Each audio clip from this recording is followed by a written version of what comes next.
Hello students, सभी विद्यार्थियों को मेरा नमस्कार। प्यारे विद्यार्थियों, बेटा आज आपको जो पोइट्री पोर्शन के पहली कविता है साखियाँ एवं शब्द, इन जो साखियाँ हैं उसके कुछ क्वेश्चन आंसर कैसे बेटा, अर्थग्रहण संबंधी प्रश्नोत्तर। आप देख रहे सामने लिखा मैंने साखियाँ कवि कबीरदास और इसके अर्थग्रहण संबंधी प्रश्नोत्तर। पहले टाइटल जान जाते हैं। अर्थग्रहण में क्या होता है, यानी आपके पास एग्जाम में कुछ लाइनें दी होंगी कविता की या दोहा दिया होगा, जो भी आया होगा उसका आपको अर्थ समझना है और उस प्रश्न पत्र में पूछे गए प्रश्नों के उत्तर लिखने हैं उस काव्यांश के बेस पर। मैंने आपको सिलेबस भेजा था बेटा और आपको कहा था कि उस सिलेबस को कंप्लीट कॉपी में लिखना है। उसमें कंप्लीट बताया गया है किस पोर्शन से किस प्रकार के प्रश्न पूछे जाएंगे। कुछ एमसीक्यू क्वेश्चन भी होंगे, कुछ डिस्क्रिप्टिव भी होंगे। ठीक है बेटा, तो आपको ऐसी तैयारी करनी है।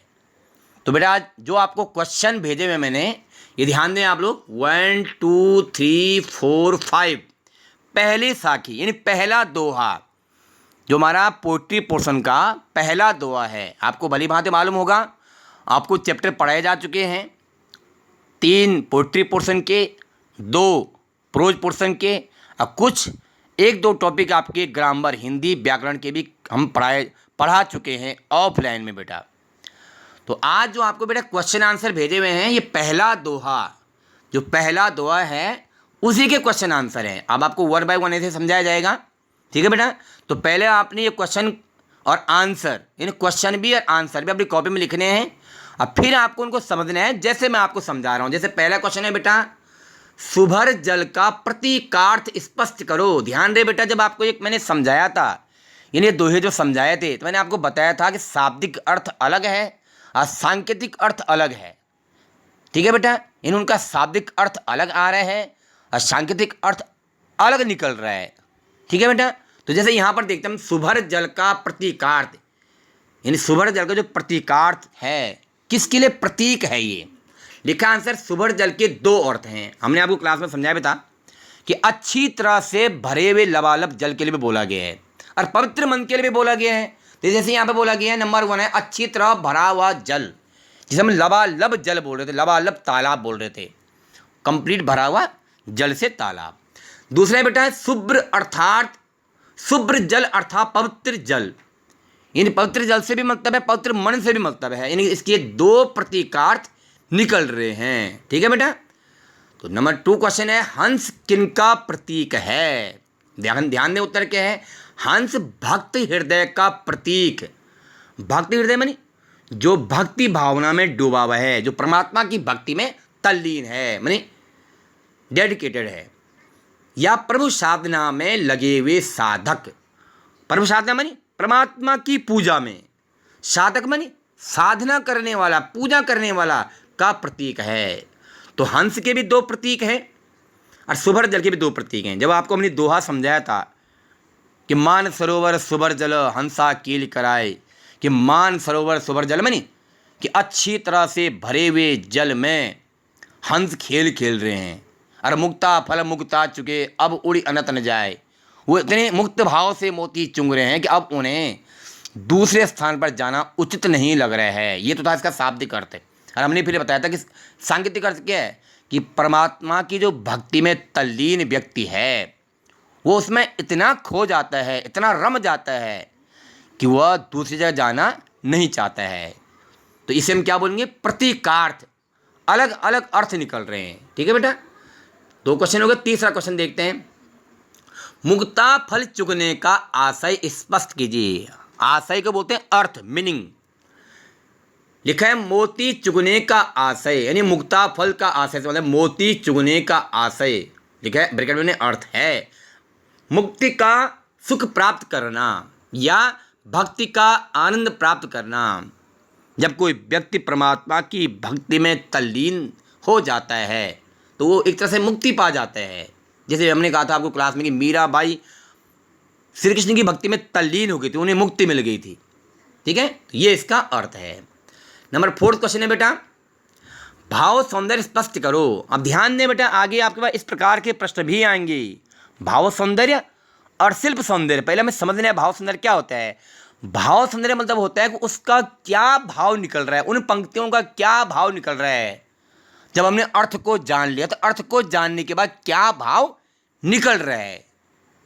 तो क्या बोल रहे हैं देखने बेटा, इस साखी में, किस साखी में, पहली साखी में, जिसे हम दोहा भी बोल रहे हैं, भक्तों की आनंद दशा का अत्यंत मनोरम वर्णन हुआ है। मनोरम बोलते हैं अत्यधिक अच्छा, बहुत ही सुंदर।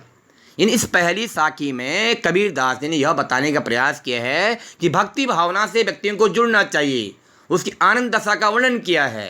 लिखा है, मन में भक्तिभाव होने के कारण वे मुक्ति का सच्चा सुख प्राप्त कर रहे हैं। जो व्यक्ति भक्ति में डूब जाते हैं, सत्संगी होते हैं, अच्छी संगति करते हैं, विद्या अर्जन करते हैं, वो क्या, मुक्ति का सच्चा सुख प्राप्त करते हैं। लेकिन देखा है, ऐसे प्राणी को दूसरी जगह जाना अच्छा नहीं लगता है। भाई जो अच्छी संगति करेगा, सत्संगति में रहेगा, उसे बुरी संगति में जाने की आवश्यकता ही नहीं पड़ेगी, क्योंकि उसे पता है कि मुझे अच्छी संगति के क्या क्या फायदे हैं। जिसे पुस्तकों से प्रेम हो जाएगा, पुस्तकों को पढ़ता रहेगा, वो फालतू टाइम घूमेगा नहीं। आगे लिखा है, इनमें कबीर की भक्ति भावना प्रकट हुई है। इन इस साखी में, इस दोहे में कबीर दास जी ने अपनी भक्ति भावना का परिचय दिया है कि जब व्यक्ति भक्ति भाव से जुड़ता है, उसके अंदर के जो मन की बुराइयां हैं वो समाप्त हो जाती हैं। ऐसा भक्ति भावना इस दोहे में झलक रही है। तो ये इसका क्या हो गया, भाव सौंदर्य हो गया है। अब है बेटा शिल्प सौंदर्य। जब आपको समझाया होगा तब भी मैंने ब्लैक बोर्ड की सहायता से आपको ये समझाया होगा, एक बार फिर दोहरा रहे हैं आज। जैसे लिखा है, केल कराई में क वर्ण, वर्ण माने अक्षर, अल्फाबेट की आवृत्ति से अनुप्रास अलंकार है। भली भांति आपको समझाया गया है। जब ये दोहे समझाए गए होंगे क्लास में, तब आपको ब्लैक बोर्ड की मदद से अच्छी तरह समझाए गए होंगे। तो एक बार दोबारा समझ लें बेटा।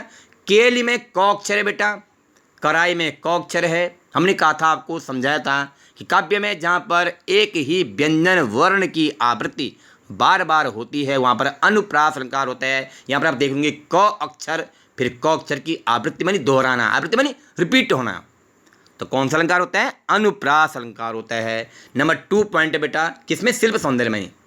मैं फिर दोहरा रहा हूँ, शिल्प सौंदर्य मानी सुंदरता, चमक दमक। अलंकार क्या है, भाषा शैली क्या है, ये किस में आता है, शिल्प सौंदर्य में आता है बेटा। और भाव सौंदर्य में क्या आता है, उसका भाव बताना है, अर्थ जानने के बाद क्या भाव उन पंक्तियों को निकल रहा है। मैं बार बार दोहरा रहा हूँ, आप भी ध्यान से समझें बेटा। नंबर 2 पॉइंट है, मुक्ता फल मुक्ता में यमक अलंकार है। ये भी आपको समझाया जा चुका था कि जब हम मुक्ता फल कह रहे हैं तो मोतियों के लिए बोला जा रहा है, जब हम मुक्ता कह रहे हैं तो मुक्त होकर के, यानी कि मुक्ता फल मुक्ता में कौन सा अलंकार है, यमक। कैसे, अब पहले परिभाषा जान लें, आपको बताया भी गया क्लास में।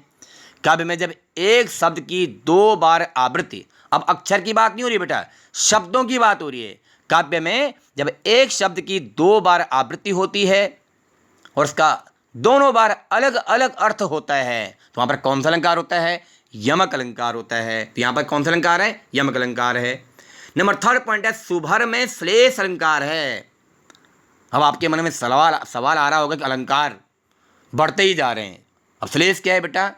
श्लेष मैंने होता है चिपकना। मैंने आपको भली बात ही कहा था कि आप अपने हिंदी व्याकरण की किताब परचेज कर लें, आपको उसमें भी सुविधा मिलेगी, क्योंकि आगे अलंकार का अलग से टॉपिक भी है जो आपको मैंने सिलेबस भेजा हुआ है बेटा। उसमें कंप्लीट बताया गया है कि कितने अलंकार आपके क्लास 9th में आएंगे और कितने मार्क्स के पूछे जाएंगे। इसलिए मैं बार बार दोहरा रहा हूँ, उस सिलेबस को एज इट इज़ कॉपी में अवश्य लिख लें, जो आपको मैं पहले भेज चुका था। तो यहाँ पर क्या समझ लें, श्लेष अलंकार, श्लेष माने तो चिपकना। अब जहाँ पर एक ही शब्द के अनेक अर्थ निकलते हैं, हम कह रहे हैं निकलते हैं, यमक में हम कह रहे हैं होते ही हैं ऑलरेडी, यहाँ पर निकलते हैं, अर्थ चिपके हुए होते हैं। क्या कह रहे हैं, सुभर जो शब्द है उसको शुभ्र पवित्र भी बोला गया है और सुभर भरपूर भरा हुआ भी बोला गया है। शुभर के 2 अर्थ निकल रहे हैं बेटा, आपस में अर्थ चिपके हुए हैं कि शुभर प्रयोग हो रहा है पवित्र के लिए भी और शुभर प्रयोग हो रहा है भरपूर भरे हुए के लिए भी। जब हम कह रहे थे कि लबालब बोल रहे थे हम, तो यहाँ पर श्लेष अलंकार भी है, किसमें, शुभर शब्द में। नंबर लास्ट पॉइंट है बेटा, छंद की दृष्टि से यह पूर्ण दोहा है। जो हमारे व्याकरणिक छंद होते हैं, दोहा अलग होता है, चौपाई अलग होता है, सोरठा अलग होता है। ठीक है, भले आपके सिलेबस में नहीं है, डिटेल इनकी परिभाषा वगैरह नहीं आती है, आपके पाठ्यक्रम में क्लास 9th के सीबीएसई के पाठ्यक्रम में इनकी परिभाषा नहीं पूछी जाती है, लेकिन फिर भी जानना जरूरी है कि जो दोहा है ये क्या है। बेटा दोहा वैसे वो होता है जिसके पहले और तीसरे चरण, जैसे आपका पहला दोहा है तो आपके पास 2 पंक्तियां, लेकिन ये 4 चरण हैं कि मान सरोवर सुबर जल, ये पहला चरण है। हंसा केल कराए, ये दूसरा चरण है। और मुक्ता फल मुक्ता चुके, ये तीसरा है। और अब उड़ी अनंत न जाए, ये चौथा चरण है। तो 4 चरण होते हैं इसके दोहे की। तो पहले और दूसरे चरण में 13-13 मात्राएं होती हैं, और दूसरे और चौथे चरण में 11-11 मात्राएं होती हैं। उसे हम क्या बोलते हैं? दोहा बोलते हैं।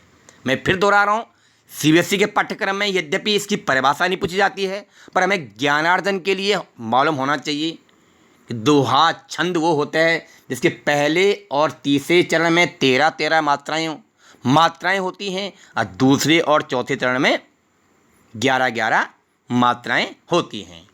तो ये था बेटा इसका शिल्प सौंदर्य। तो ऐसा ही आपको अपनी कॉपी में लिख करके समझना है। पहले क्वेश्चन जो मैंने भेजे हुए हैं, ये पीडीएफ आपको भेजा हुआ है, इसके सभी 5 क्वेश्चन इसी फॉर्मेट में जैसे देखना है, जैसे मैंने हाईलाइट किया हुआ है। आप ब्लैक पेन का यूज करें, ब्लू पेन का यूज करें, अच्छे से सजावट का प्रयोग करें ताकि अच्छा लुक लगे। ठीक है बेटा, कोई भी समस्या हो, कुछ भी पूछना हो, आप हमें मैसेज करके दोबारा पूछ सकते हैं। धन्यवाद।